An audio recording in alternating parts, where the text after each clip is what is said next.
means to conduct it. And that is precisely the point.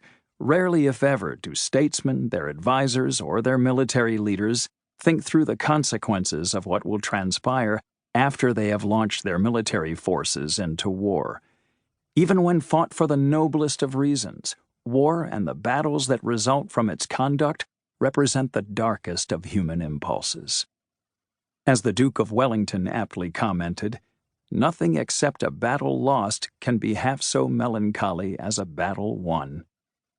War is the great destroyer, leaving in its wake a path of wanton destruction, rapine, and death, with the bodies and minds of those who survive broken by its savagery.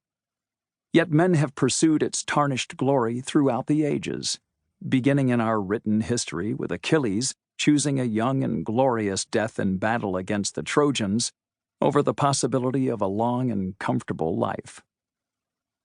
Sometimes these wars are fought by men of talent, but not often, as military genius is a rare commodity. The context and circumstances of the political, military, and social milieu must be right for military genius to emerge in full flower. Had Napoleon been born 50 years earlier, he would have retired as a captain of artillery in an army dominated by the great nobles of France. Similarly, had the Civil War happened 10 years earlier or later, it is hard to imagine Grant emerging as a major figure. That said, it is perhaps a good thing that military genius has been so rare in history. Unfortunately, those few who have possessed its attributes too often have found themselves driven by a restive impulse to employ their talents in search of conquest and personal glory. In effect, that search has led them to ignore Clausewitz's dictum that war is a continuation of political activity by other means in pursuit of their own dreams. Thus, they have pursued their own personal glory instead of the larger needs of not only their soldiers, but their societies as a whole. All great generals, no matter how noble their cause and their persona, must, in the end, possess a certain ruthlessness. For some, the pursuit of military genius, driven by their demons, has turned into a hardness that knows no bounds. Walking over the desolate landscape of the Battle of Eylau, Napoleon commented to one of his marshals, as he kicked over the frozen bodies of his dead soldiers, "Small change." Marshal Ney's comment when he saw that same terrible battlefield, in which the eminent historian David Chandler estimated the French may have lost as many as 25,000 men killed or wounded, with their enemies losing a further 15,000 casualties, was "Quel massacre et sans résultat." What a massacre, and without result. One also must note that the pursuit of glory by military genius has in many cases brought little benefit to mankind.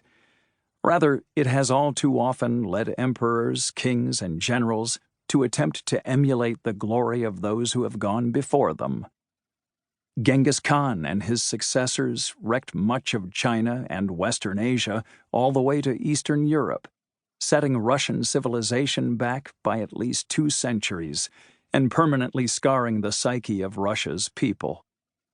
But in the end, the Mongolian invaders left little in their wake except massive destruction and death. Only the Pyramid of Skulls they built in Baghdad in AD 1258 as a monument to their military genius. Alexander the Great destroyed the great Persian Empire, but his own empire blew away with the sands of Mesopotamia. As he lay dying, his one possibility of saving it disappeared when he replied to the query of his generals as to who was to succeed him, "To the strongest." The result was nearly 2 centuries of interminable wars that lasted until the Romans brought their concept of political order to the Eastern Mediterranean.